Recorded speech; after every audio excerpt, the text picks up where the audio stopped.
We did say that we were going to the Anambra elections, yes indeed, and we now have our guest seated and ready for us. Mr. George Moghalu joins us. He's the Labour Party governorship candidate in Anambra. Thank you so much for speaking with us this morning, Mr. Moghalu. I know that you will be trying to dot your I's and cross your T's in the final phase of this race. But some people will say, aren't you running an uphill task here, running against an incumbent that seems to have quite a lot of things going for him? Thank you very much, Mokbe, for having me. Yeah, there's no doubt as to the fact that running an election against an incumbent, no matter the type of incumbent, whether a lame one, whatever, is a challenge, but we are facing the challenge as expected, and we are dealing with it. What have you been selling to the people of Anambra that you wish to do better? Because, and this is not me marketing for Mr. Soludo. This is what a few, will I say, research bodies have come out with, Anambra and what it has been able to do over the last year in terms of its budget and how it's run it. We also remember that Anambra came first with the, is in the Bill and Melinda Gates Foundation. It's a quiz around health, indices around health. Anambra, I think, was able to win as much as, I'm trying to remember how many thousands of dollars. They won about $600,000. They won regionally and they won nationally. And then only recently, budget said, oh, look, Anambra State came first amongst, transparency in terms of how states have been faring with their budget. So looking at all of this, these are independent bodies. This is not my rating. What exactly are you telling the people of Anambra State that you want to do better than what the incumbent is doing? Yes, Mark, but while I agree with you, the point here is that you don't treat issues in isolation when you're looking at global governance, when you're looking at governance as a complete entity. But however, like in the course of my campaigns, we've gone around all the parts of the state, and we've been able to sell a few things to them, which I think is of great critical importance to the Anambra. One is the issue of security. And you see, because of the critical nature of the security of our state, because security affects both the economy, affects the living standards of the people, it's all about the people. So we've been selling that issue to them because where we are today is not where we should be. And the security arrangement they have on ground, for me, is not functioning. Then we talked about the issue of education. When you talk about education, I would like to take you back to where we were when Peter Obi was governor of this state. Anambra never came second in anything that has to do with education. Look at the last NECO result. Look at the indices that was published, not by me, but also by an independent body. And look at where Anambra State was placed in terms of infrastructural development with regards to building our education. So we have a major challenge there. Then you go to agriculture. What has government done with regards to investing in agriculture so that we can expand the agricultural value chain for the benefit of our people? We see agriculture as a latent source of economic development for our state, because apart from the resources that we are going to generate from it, it creates an opportunity for us to expand our employment opportunities for our teeming population. But nothing has been done there. Related to the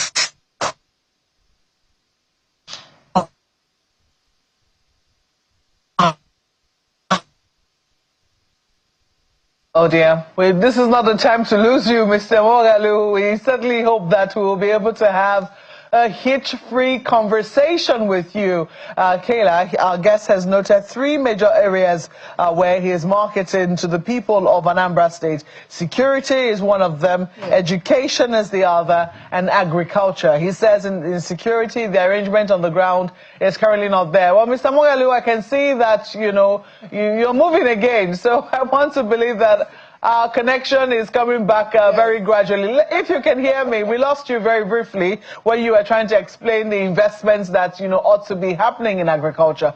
But let's rewind to security. Last 4 years, when Anambra was going to go into the polls, we knew what the security situation was like. Everyone was so apprehensive as to whether or not these polls were going to hold, whether the atmosphere was going to be safe enough for INEC officials to be able to conduct themselves. Some people say, look, there's been progress from the last 4 years to where we currently are. So what exactly are the key indices, or will I say the key ingredients that you are hoping to change? What are you marketing to the people that you hope to do differently with regards to security?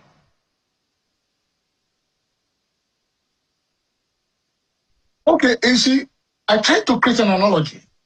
In a room that is pitch dark, if you bring in candle light, you have brought light. If you bring a 40-watt bulb, you have brought light. If you bring an 80-watt bulb, you have brought light. If you bring a floodlight, you have brought light. So it's a matter of the level of illumination you desire. Where we are today in regards to security, I have said, and let me repeat here, since you've given me this opportunity and this platform, there's quite a lot we need to do on our security to improve on the security architecture. Firstly, I said we must bring in technology.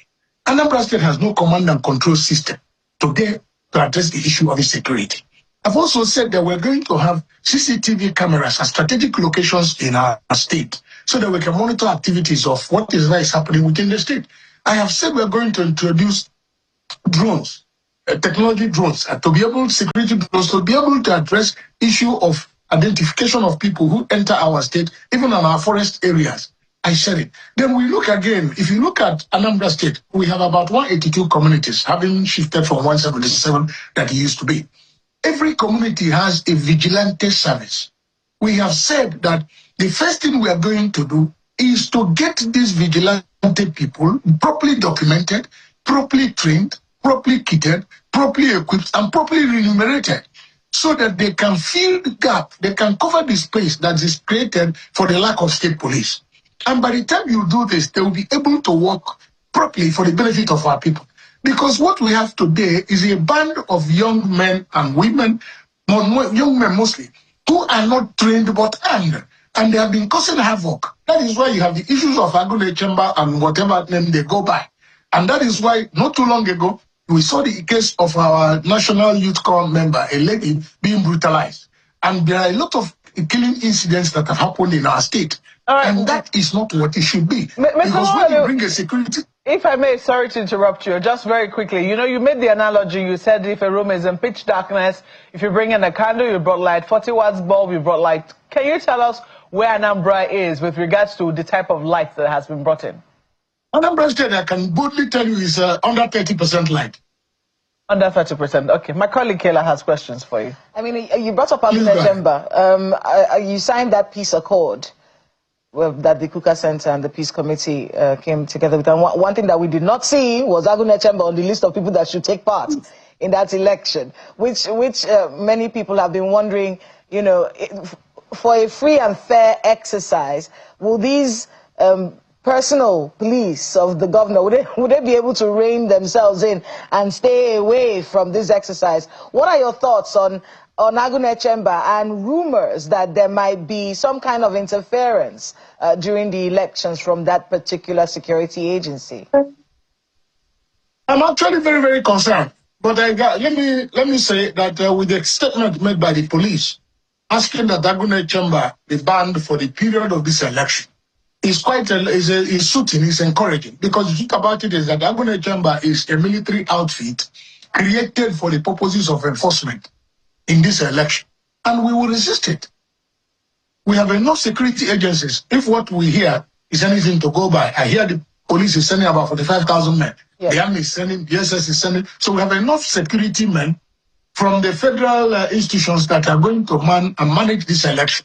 So for us, the Agune Chamber should be put under lock and key. They have no business in this election because the intention of having them ab initio is for them to be used for these purposes of this election. A few days ago, because one of our people in Obosi was giving out forms which we are going to use to identify our agents, Agune Chamber went there, got the man, and arrested the man and got him thoroughly beaten up and taken away. And his only offense was that he was having a Labour Party form that he was distributing to the Labour Party agents. So if something is not done, we are going to see a situation where these people will be released to cause mayhem within the society and become a national embarrassment to Anambra people.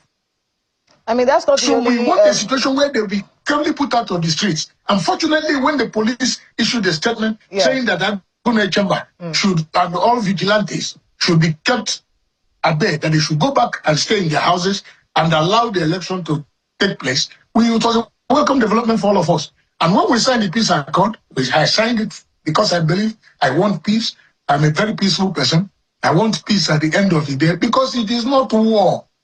At the end of the day, one person will emerge to lead in the Anambra for the benefit of the Anambra. And the truth I want to point out here is that we want to offer service to our people is not compulsory that our people must accept it. So there is nothing to be desperate about. You offer yourself, you allow the people to make the decision. Mr. Moghalu, just so we don't run out of time on this conversation, another thing that happened was the peace accord was signed on a Monday, which is very instructive because of the whole talk about sit at home. It showed that there was business people that were able to walk around, they were able to get all of you together on a Monday to sign the peace accord. And then the Riot Act was read out to IPOB and ESN and any one of those networks that we've been worried about in the Southeast.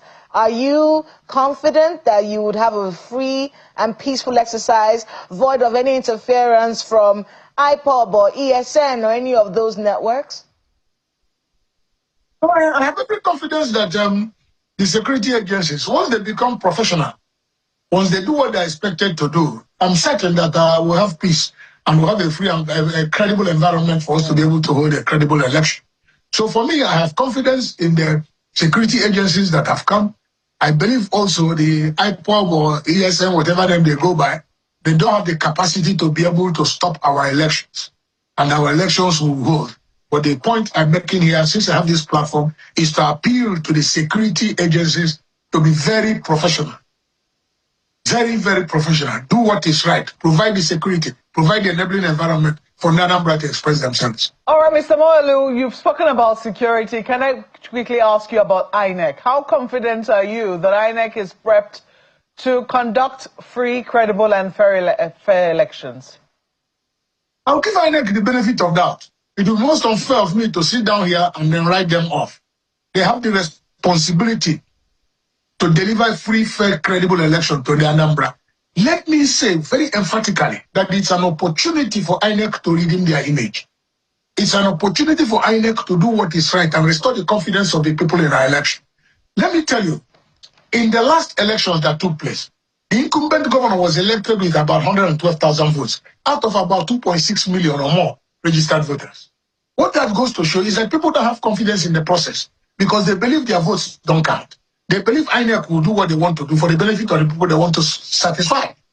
But if INEC comes out smoking, comes out giving us a credible electoral process, giving us credible elections, I can guarantee you that Anambra will come out to be voted to vote and participate in the process. Let me also say that it is an opportunity for the new INEC chairman to set a standard. Things has to be done right. It's not rocket science. It can be done and it should be done for the benefit of Anambra. I have said it repeatedly, let me repeat it. The worst corruption is electoral corruption.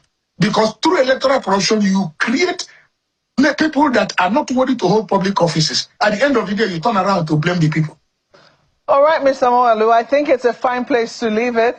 This discussion we've had with you, we're hoping that you'll have a good run at the polls. All the very best to you and your political party. Mr. George Moghalu is the Labour Party governorship candidate in the forthcoming Anambra elections. Thank you, Moghalu and Kayla. Thank you so very much. Thank you so very much. I appreciate this opportunity. Great. We'll take a break now. We're not done yet. We still have one more segment. Laulu Akonde joins us next in just a moment. Please stay with us.